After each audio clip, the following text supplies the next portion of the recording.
you were asked this maybe 6 weeks ago, but just wondering if you still have the same answer. Do you still intend and want to coach this team next season?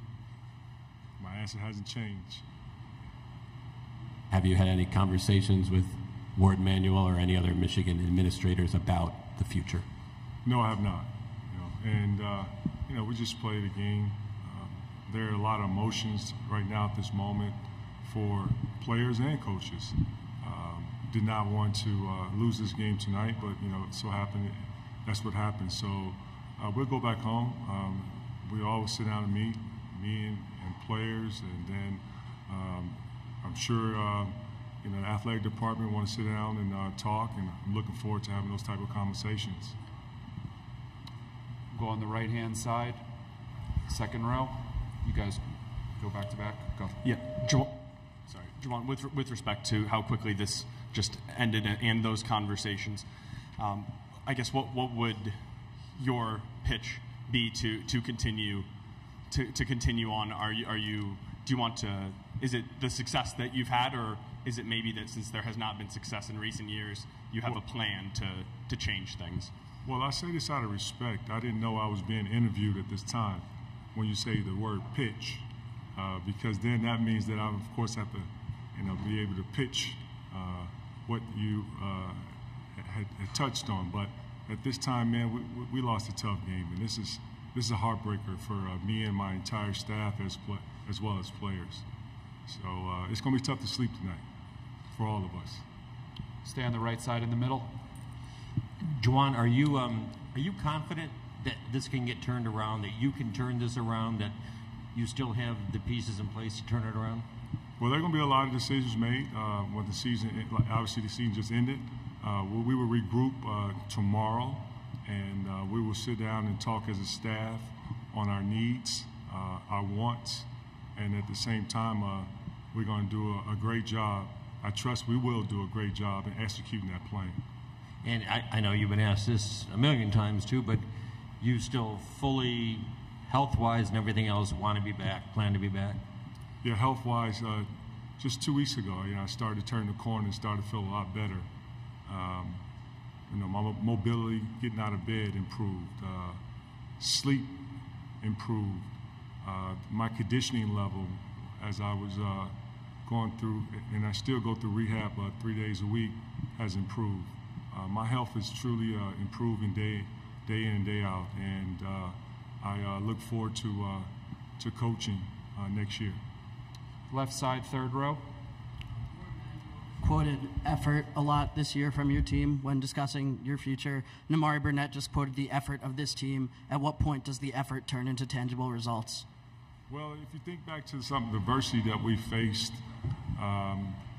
starting with injuries, and not making excuses, but this is reality. You look at injuries to key guys. Let's just touch on just recently the last 4 weeks of our season, losing Olivier, one of our best players on our team. You look at the time when we lost, not having, our point guard, and as we was clawing and scrapping, not making excuses during that process, understanding that, yes. With those situations that happen, we have to take ownership of it and grow with it. Then you look at the fact that, with the change of a new roster, you lose, one of your best players to the transfer portal. That's, Hunter Dickerson. And then you also lose 2 NBA players, first-round picks, one being a lottery pick, the other one just one pick off being a lottery. It's challenging during these times to have to build a roster, but you have to, of course, reinvent yourself and not make, like I said before, not make any excuses for it. And sure enough, we did not. At the same time, you don't plan on the adversity that we faced. You're hoping that you have a little luck within this sport, because truly, luck plays a major role. But for us, we didn't have that luck. Overall, I really appreciate our guys on night in and night out. Every time that we pushed them to get uncomfortable, they allowed us to and accepted it. Then at the same time, we learned a lot from them and who they are. And you heard it from our two players that was here earlier. They talked about being all in because of our culture. Our culture, that's what we have. And we've instilled a culture since day one, since I've been a head coach here, and we would not waver from it, no matter what, college basketball and the rules with college basketball has threw at us.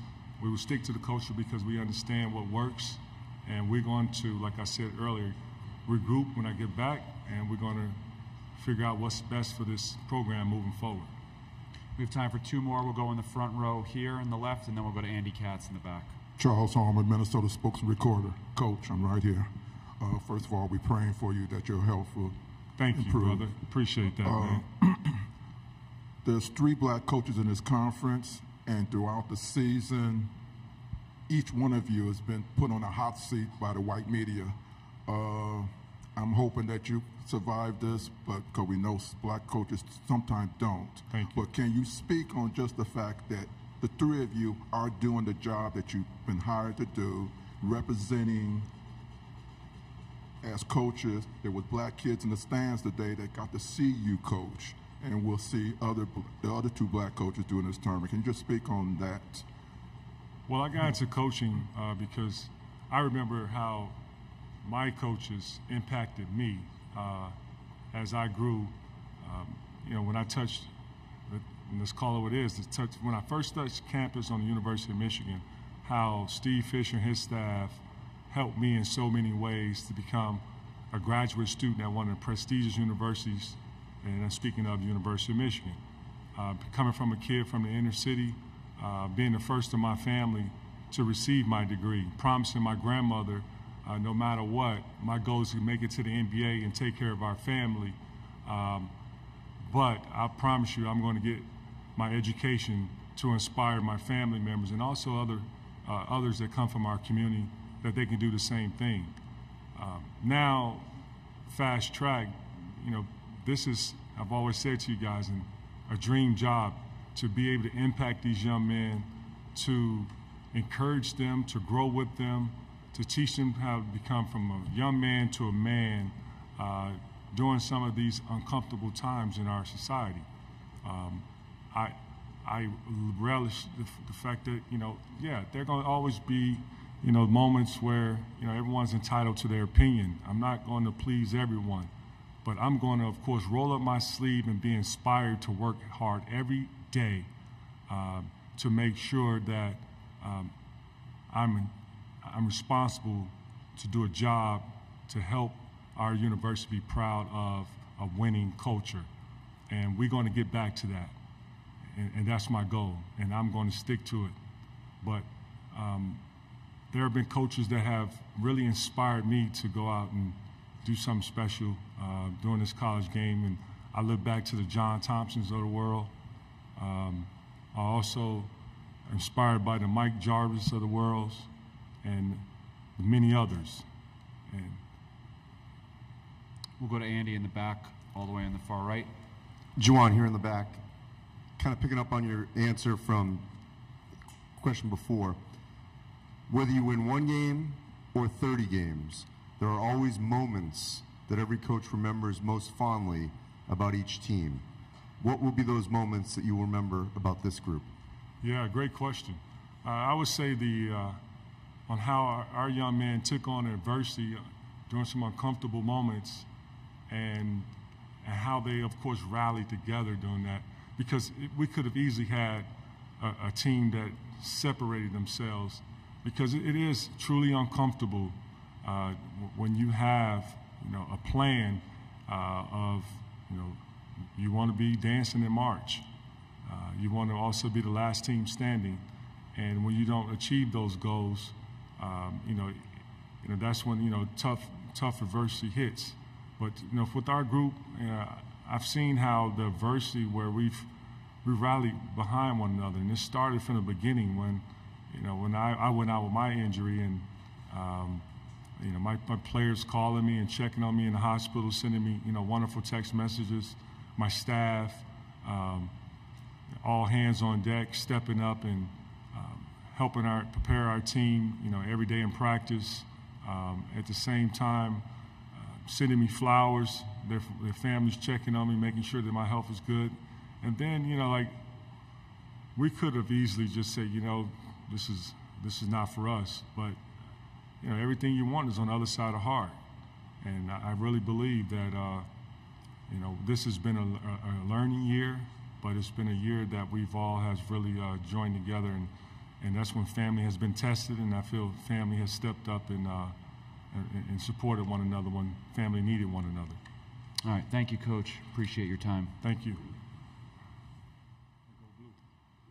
That'll conclude today's press conferences. We'll be back here tomorrow.